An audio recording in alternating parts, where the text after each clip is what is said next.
Good morning. My name is Emanuele Di Lorenzo, and today I will report on the project entitled Mechanisms of Pacific Decadal Variability in Earth System Models.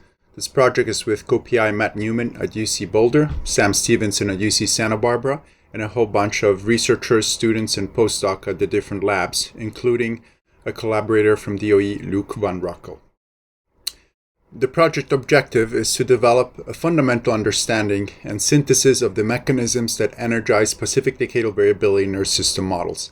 We have identified 4 data streams that we'd like to analyze. One is the Reanalysis products, the CMAP 6 ensemble, individual large ensemble from Earth system models, and a new E3SM large ensemble that is being developed by this project. The idea is to analyze the mechanisms that energize variance through a set of diagnostic tools based on empirical dynamical models, specifically linear inverse models. With that said, let's talk a little bit about the zoo of Pacific climate modes. As you know, there's a wide range of characterization of Pacific climate that is based on these climate modes, and this project aims to move beyond the comparisons of the climate mode statistics across the Earth system models towards identifying and comparing the fundamental mechanisms that energize the PDV, or Pacific decadal variance, in each of these models. So here is a cartoon of the different definitions of climate modes in the Pacific in red and blue across the North and South Pacific here. And the idea is these modes are not independent, and in fact a whole bunch of these modes, these red set here, are connected to ENSO and its teleconnections from the tropics to the extratropics.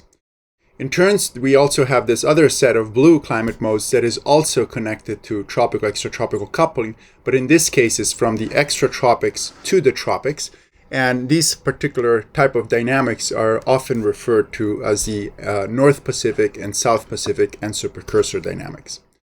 So the idea is that this coupling between extratropics, tropics to extratropics is a fundamental mechanisms that reddens the internal stochastic variability, say, of the atmosphere in both the northern and southern hemisphere and the tropics. It reddens this stochastic variability into the decadal variance of the basin scale, and this mechanism essentially provides the memory, this coupling tropics to extratropics.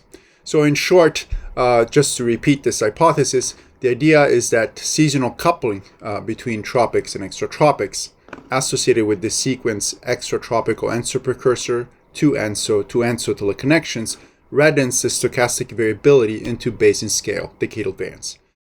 Now, with this hypothesis in mind, we analyze these data streams that I've introduced earlier, and I just want to mention that some of the dynamics that I'm discussing here were already discussed in some of the breakout talks on extremes by Antonietta Capotandi and Tong Su, because these dynamics also impact extremes. So in terms of the Reanalysis product, I'm going to feature one study by Zhao and Di Lorenzo in 2020. Up here is a map of the Pacific decadal variance that is explained by the first principal component of the basin scale low-pass SSTA, or sea surface temperature anomalies. In this case, the low pass is 8 year. So you have this map, and down below here is the same map, but now this is the Pacific decadal variability that is explained by the ENSO precursors. And this studies concluded that 64% of PDV in the observations can be accounted through ENSO precursor dynamics. We then went on to analyze this hypothesis also in an ensemble of CMAP models, and here is the result. Same plots. Up here we have the decadal variance associated with the PDV. This is class 1 models, and this is class 2 models, which I'll explain in a second. And down here is the amount of variance, of decadal variance, explained by the precursors. So you can see that on average, the amount of variance explained by the precursor is lower, and the precursor also simulated in different ways in the models. But in general, we found that the CMAP models that capture the ENSO precursor dynamics a little bit better tend to also exhibit a better characterization of PDV in both space and time. Having said that, we also find that models tend to energize the Pacific decadal variability through other processes, and in general, as you can see also in these maps, there is weaker tropical-extratropical coupling dynamics both to the tropics and from the tropics. Moving forward, we also analyzed some large ensemble products of individual models. And here in this particular case study that I'm featuring here, we looked at what is the relative role of the North and South Pacific answer precursor in impacting the tropical decadal variability. And so this plot here shows the decadal variance in the tropics as a function of the different latitudes, essentially as the 8-year low-pass variance at each point. And this in gray here is the large ensemble from CSM showing how the variance is distributed with latitude. And down here in red is the same plot, but done with an ensemble of simulations that do not include the impact of the South Pacific precursors. And the take-home message is that the total amount of decadal variance in the tropics is greatly reduced when we don't account the South Pacific precursor. Of course, this is a model-dependent mechanism, and this is for this model, and we plan to analyze these also for other models. Moving forward, I want to touch briefly on the new E3SM large ensemble that we are producing.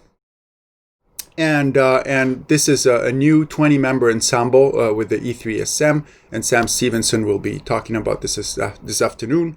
What's unique about this ensemble is that it has a particular initialization that uses different decadal climate ocean states. So in other words, from a control run, we identified 20 decadal ocean states that are very far apart from each other and use those for initialization. And what's interesting about it, and Sam will talk about it, is that the decadal ocean state do matter, especially if we look at the projection of temperatures on the 50 to 100-year time scale, all around the globe, but also more importantly at the regional space scale. Last, I want to also touch base upon our progress on developing these diagnostic tools based on empirical dynamical models, in particular our work with linear inverse models. And the first paper I want to refer that was already presented several times now in different forms at the multi-year breakout sessions by Ying Zhao and also Youngjin Zhou is that we have a limb that allows us to selectively include the coupling between tropics and extratropics. And it turns out that this does impact the character of PDV. Next, I would like to talk about another development with the linear inverse model, which is one that accounts for the seasonal dynamic. And as you know, seasonal dynamics are important because if we look at the observations shown here, this is a number of tropical warm events, as a function of the month. The red are the observations, and you see there's a clear seasonal cycle. And that's also associated with the fact that ENSO is phase locked with the seasonal cycle.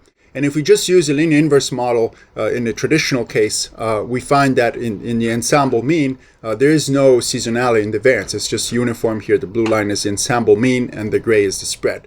And so because these processes are dependent on ENSO in the seasonal cycle, we developed now a cyclostationary linear inverse model that does account for seasonal dynamics. And you can see here in blue that we are able to better track this dependence of variance or events in this case as a function of the seasonal cycle.